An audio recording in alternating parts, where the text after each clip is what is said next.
What is up, Chiefs Kingdom? Happy Monday. It is officially draft week. I'm Hayley Lewis, and this is Chiefs News Daily. Over the next 10 minutes, I'm going to get you all caught up. Make sure you like and subscribe right here on the KCSN YouTube channel. Let's dive into it. Let's kick off the show by checking in with the Commander-in-Chief over all things Chiefs NFL Draft, General Manager Brett Veach. He spoke with the media last week, highlighting various aspects of the draft process, how many players the Chiefs have on their draft board, and how things might go down come Thursday. Now, Veach also shed some light on current players and how certain depth at position groups will factor into this weekend. The biggest question remains unanswered. Should the Kansas City Chiefs draft a wide receiver or an offensive tackle in the first round? It's been a debate lately by a lot of Chiefs experts. While Veach addressed both of those sides, talking offensive line versatility and some wide receivers already in-house.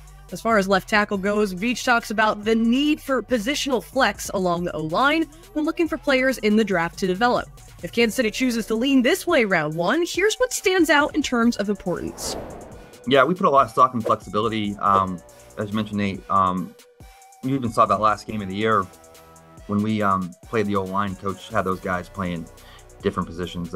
Creed played guard, and the tackles swap positions and stuff like that. So yeah, I mean, that just it kind of illustrates exactly what we think of positional flex and in-game situations. You never know if it's going to be a right guard, a left guard, a center, a right or left tackle that goes down. So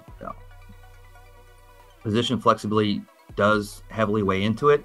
There's a lot of guys that, or a lot of O-line coaches would tell you, if you can play tackle, you can potentially play any position across the board. So I think that's why tackle is so premium. You have to protect the quarterback's edge and the blind side, but also typically those tackles are athletic enough to slide inside and sometimes even play center. We saw that with Mitch Morse a few years ago. He was a tackle in college, and he ended up being a really good center. So position flexibility is super important to us. And yeah, and it is a quarterback league, and you got to protect him and you got to get after him. And those tackle positions are always going to be important because they protect the most important player in your team. So if we get an opportunity to get one of those guys, for sure, I mean, it's always on your mind, just like DN and DT. So again, hopefully the numbers work out, and hopefully there's a window of opportunity for us. But I do think there's some really good players in rounds 2 and 3. So just need a little patience and a little luck, I guess.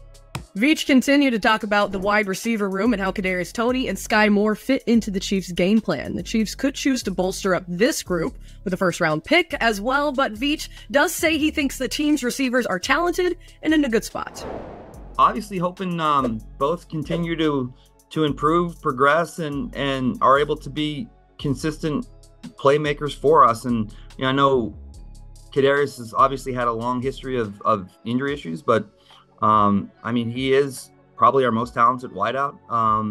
Now, again, it doesn't do anyone any good unless you stay healthy. But the kid has always worked hard here for us, and I know he's been down there with Pat, and I think it's just a matter of him staying healthy. And I think if he can do that, he can really do a lot of great things in this offense. And that's one of the things that there's a lot of speculation about KT, but I don't think that, we ever stop believing in him. And I think people around the building like him, and it's the injury bug, and hopefully he gets some luck on his side and he can stay healthy and be the player that he was in Florida and the player that we've seen in spurts here. So just hoping he has a good offseason and has a little luck on his side and can stay healthy. And with Sky's always been, mentally tough kid, and, he's still, he had that knee injury last year too. So, to some degree, just these guys being on the field, staying healthy, and then, making plays when their number's called. And the great thing about both these guys are the two guys I really like as people, and they're smart guys, and they work hard. Now it's just a matter of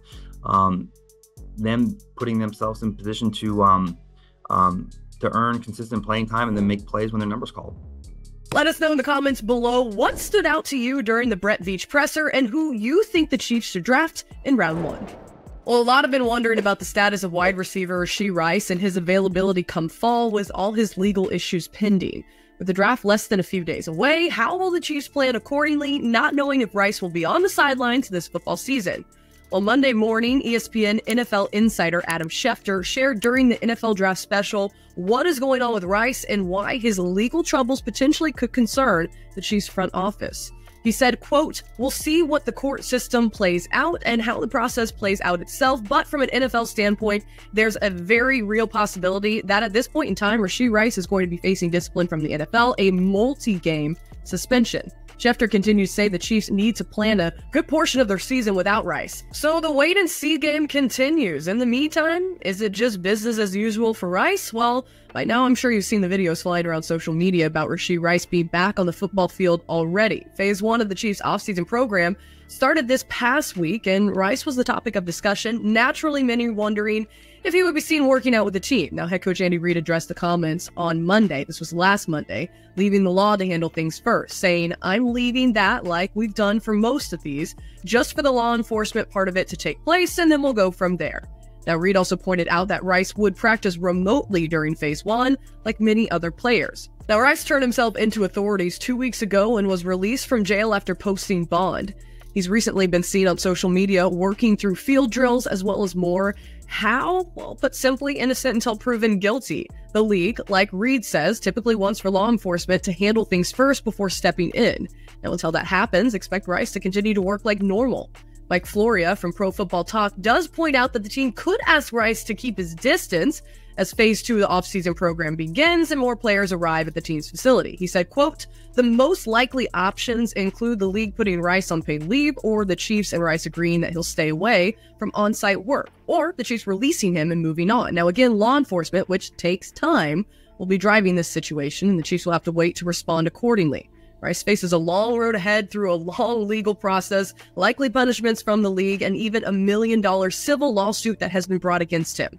Quarterback Patrick Mahomes also confirmed he's been working with Rice on the field and will continue to. He said, "I've worked with Rashee throughout the offseason, just in general. I'm sure we'll continue to work as the legal process plays out." And Patrick Mahomes recently retweeted a picture of his NFL draft selection card, originally shared by Peter Schrager from Good Morning Football.